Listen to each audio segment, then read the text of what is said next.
edition of Blood of the Phoenix. We'll be doing a series of videos coming up in the next 2 weeks. I'm showing you hobby assembly videos, Tactica videos, contents of the book and the box, and the books and the boxes as well, the sprues as well, hobby assembly sprues, and everything else that relates to the first part of the Psychic Awakening. And stay tuned to all the videos. Welcome to Thirst for Battle. I'm the Cerebral Assassin, and with me is the General. How's it going, General? Hello, friends. I'm so excited. We got the box today. I kind of drooled over it.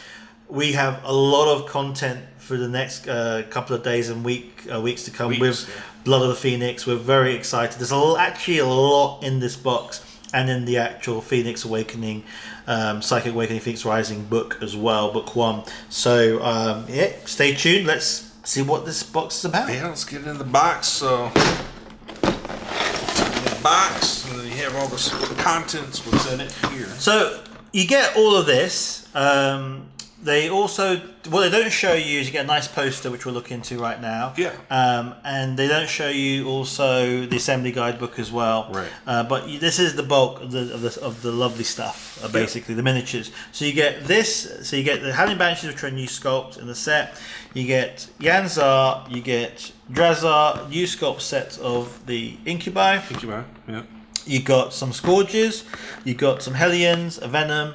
You have a Wave Serpent, which you can transport both of these units into there, and you got a Venom. I believe the extra bits are designed for the scenarios. So there are scenarios in this book, which is really cool as well as well as the stats of these new units.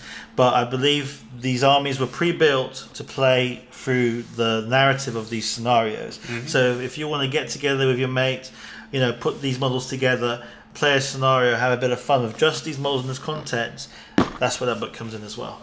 Alright, so let's go ahead and get into the box. Woo! Oh man. So let's go ahead and just get this open.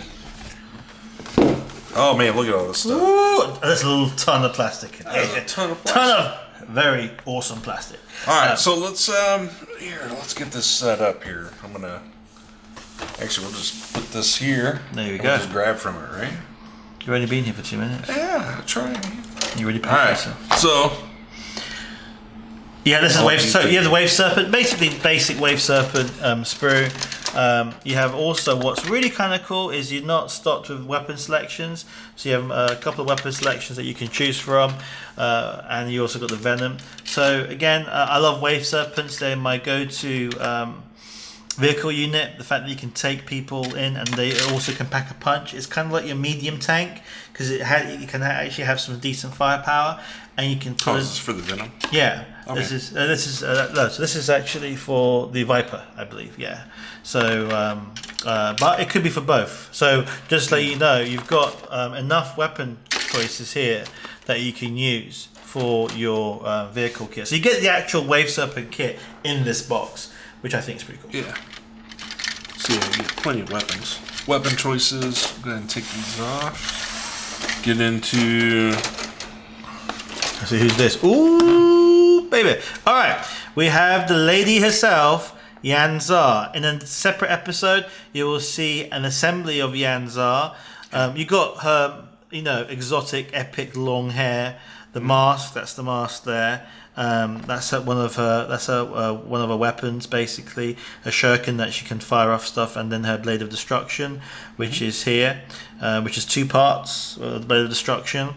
It looks really well detailed.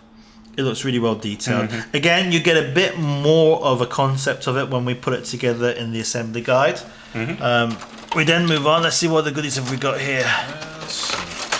What is this? Oh, so these are your box standard Hellions. You get 5 Hellions basically in the box. They're pretty good in what they do. I've got a huge army of Hellions. That's because I've collected loads of the add-on boxes that Games Workshop does with where they put lots of Hellions inside. And then you got the Viper. Good staple unit basically. I think it's been used for Pacific missions as well. And then let's see what else we got here. Oh yes, this is what I've been wanting to see myself actually. Now here's what's really interesting. These are the Banshees, and they are epic they have lots of different heads, which is what I find really interesting. You only get 5 in the box, but you've got 1, 2, 3, 4, 5, 6, 7 Banshee head choices, 8, 9 head choices, 10, 11 head choices, 13 head choices. Wow. Jeez. 14, 15, 16 head choices. So yeah, you get loads of options. And I'm wondering if I can be a bit cheeky. See, oh yeah, and you got, so the Exarch can have 2 different types of weapons: the Executioner and basically the basic weapon. And you got the Executioner blade here as well. So you got everything you need to build it, plus some extra bits of customization.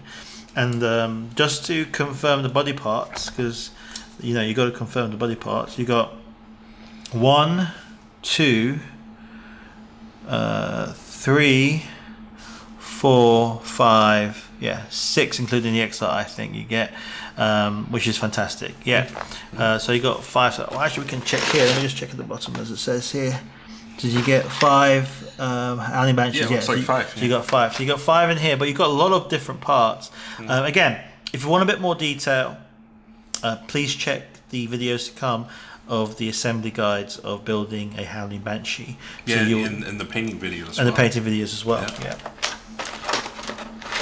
I can't wait to put this together. Oh man. Oh man, there it is. Drazar, the Master of Blades.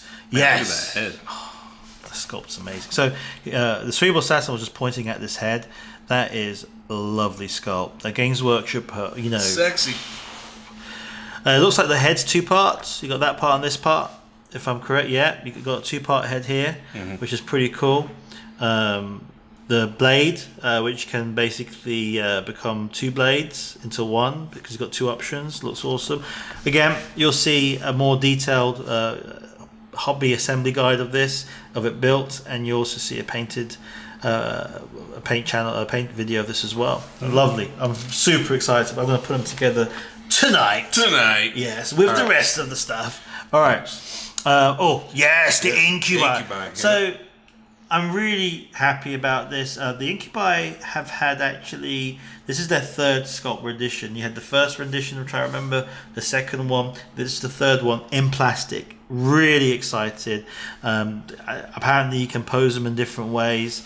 The plastic are just really slick these days. Really slick plastic. Can't wait to paint them. Very excited. Yeah, look at that. Oh, you also get a little extra thing. You can use an objective marker. You can use this as a marking that they've got a special a stratagem. Oh, that's cool. And that comes in as just an extra thing, which is really cool. Yeah, great details, and you get loads of different heads. So you have multiple choices of heads as you have with the Banshees. And what I find really interesting, which is very different before, is I never used to see Incubi without their masks. And what they've done this time is they've actually added 1, 2, 3, 4, 5, 6 actual heads. 7 heads here. There's one actually here. 7 heads basically. 8 heads. Wow. So this is really interesting. Incubis without their helmets on. That is a first. I have never seen that before. There you go. I mean, what I love is that you're not only just getting your basic stuff, you're getting a lot of add-ons. Now, even if you don't use this, and you want to do an Archon or convert an Archon, you've now got some more bespoke heads that you can use. Or if you want to convert some more different stuff. So you've got some lovely stuff to use in your Banshee sprues and also your Incubi sprues. Your basic Venom sprue does the business. Venoms are a very good vehicle unit in the game. They have a 5-up and vulnerable save, and very cheap for their power level and points costs. Hellions, again, a Hellion sprue, a good unit, a good scored unit. They're kind of like mercenaries like the Incubis. one thing that's interesting is that the obsessions that you'll see them going through with the book and stuff do not apply to the Incubi or the Scourge, because they count as kind of like Drukhari mercenaries. And here's what's really cool that the Games Workshop didn't have to do. So you get a cool piece of artwork, which I actually frame all my pieces of artwork. I've got them on my shelves and everything, and I do like this artwork. It is pretty nice. Again, I'm wondering if the Warhammer Art web store will have something like this in canvas style to get. That is a very nice. Again, the story of Drazar trying to kill a Phoenix Lord, and the reason why he wants to do that, he has his own reasons. Now this is really cool. So we've gone for the sprues, right? But we haven't got now. This was a bit of a surprise. So you got the 40k 8th edition rules, the core rules, all here. That's it. So you got here. So you got literally here and here. Well, you can basically play a game of 40k. That is really cool. Yeah, it's cool. The fact that the rule book, the core rule book at least, is only this is huge. I remember having to go through a compendium of rules back in the days. Back in the days when we used to play with conkers and whatnot. But no, great stuff. Great stuff, Games Workshop. I'll go over that in a second. Let's go over. Actually, this is one of my favourite ones. As a person who loves building miniatures and enjoys that aspect of the hobby, this is kind of like, my go-to. I want to know how to build these. I want to plan them out. And boom! This is a lot better than the old days. Look at and yeah. So I guess as someone who's come from the old days and things they weren't as greatly laid out with instructions like you have here. These are fantastic. Shows you all the different options you can have, different faces you can put in, and it gives you an idea of what they're going to look like. It goes through to how to build your wave serpent. And then it goes through how to build your Drukhari. Great book. Love it. Also gives you a painting guide showing. I'm actually one of the guys who actually follows the painting guides, especially on the Citadel app as well. It gives me a guide if I want to go through an actual orthodox color scheme, that set, the canon set scheme. This is what I'll use. I'll probably stay true to this color scheme for Drazar, to be honest. I just can't wait to have a second one of him because I can have an Archon like that with a different head. Dude, it's just the guy is just so slick and cool. So what I love is the amount of options you can have if you think outside the box and make him into an Archon or something else beyond just being Drazar. And this is what you get. You get a transfer sheet of awesomeness. Oh crap, it's two of them. There's two of them, yeah. I didn't see that. Yeah, you got the Eldari and you got the Drukhari. No, it's both. It's just you get two of them. Oh, sweet. Oh, okay. Is it? Yeah. Yeah. Okay, cool. So, these are vehicle sheets. I guess the reason why they put this up is for the Eldari transfer sheet. So it says Eldar, so it is the Eldari basically transfer sheet. So you get two Eldari transfer sheets here. There is no Drukhari, but I guess there's no vehicles. This is mainly for vehicles and stuff, and different craft roll transfers that you want to use. You got the bases and stuff. All the bases inside. Yeah. So cool. You get a lot of stuff. And if you're like me, who collects all three Eldari factions, I thought we finished. No, this is for last. Again, the cerebral assassin sneaks up. I sneak in. I'm like, bam! There it is. Literally, like a proper assassin. And here we go. Now this is pretty cool. So you get the contents in here. You got a bit of story, a bit of fluff, which is pretty cool. You got a great piece of artwork that you also get, which you see in the poster. Great artwork. You got a story of why they're fighting, what's going on, why are they here, and the Master of Blades, Drazar, basically wants to take out Yanzar for a reason. Again, I don't want to spoil it for you, but you can basically play into this narrative. And it keeps going basically. So what's really interesting, in the box, they never used to have something like this. So not only are you getting all the toys, the miniatures, not only are you getting the transfer sheets and the assembly guide, you're also getting some nice fluff, which is really cool. I like it. I like it a lot. So let's go to... So for those, it shows you how to use data sheets if you've just picked up this box and haven't played 40k before. That's another thing. If you've just picked up and haven't played 40k before, you've got the core rules. You've got this as well. That explains a bit more. Explains all the data sheets. All the data sheets and everything. And it shows you how to use everything. So it's got how to use Yanzar, the Howling Banshees. Later episodes will go through some synergies and how to use them really well with your existing army lists. Viper. Oh, I do apologise. It wasn't the Wave Serpent. It looked like a Wave Serpent. It felt like a Wave Serpent. It wasn't a Wave Serpent. It was a Falcon, which is a bit different, and it kind of makes more sense. And the reason why it makes a lot more sense is because you can only transport, less. So you can transport 6 models. So it's specifically built for the 5 Banshees and for the the only difference between that and the Wave Serpent is, and basically he's got a body of Wave Serpent. The Wave Serpent's got these things sticking outside on the sides, and that's what makes it a Wave Serpent. So it actually is using the same kit, but for without the thing. So that's the Falcon. And then you got a bit of wow, that's pretty cool. You got a bit of a color guide of what the Banshees is, and then you go to the Dark Eldari, and then you go to Drazar, Power for Pain Rule Combat. This is fantastic. So it gives you.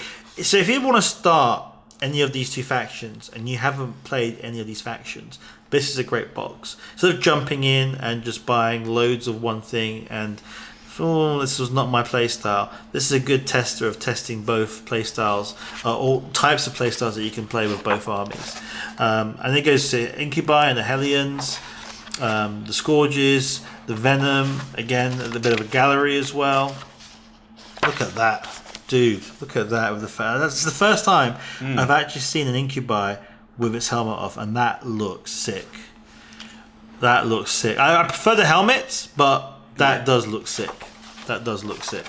And now here's the real cool part, that if we got a chance, because we've got loads of 40k battle reports in line to be done, and we'll hopefully in 2020 we'll be running a really interesting narrative campaign as well. But you have here what I'm excited about are the missions in here. So we might, once we've got a whole set built and painted, if we have time and we've got a schedule to fit it in, we might dabble in this. Yeah, I'd like to. Swift as the wind. Yeah. Vengeful, and these are quick games, because we were talking about like maybe, I don't know, I think it's like under 30 power points or 40 power points. So these are very fast, quick games with quick scenarios that you can play. You can also play this with your bigger armies. This doesn't stop you from, you don't have to just use the models in the box, but I believe these were designed for what you have in the box to play these different missions, to get you started into Eldari. And also, so you've got Ghosts, you've got 3 missions, and then you've got the points values for the points of actually building an army for this as well. Overall, the fact that you get this, a ton of stuff in the box, I'm really impressed. Thumbs up. Yep. Alright. Good stuff. Alright, so I'm the Cerebral Assassin. With me is the General, and we will see you in the next video.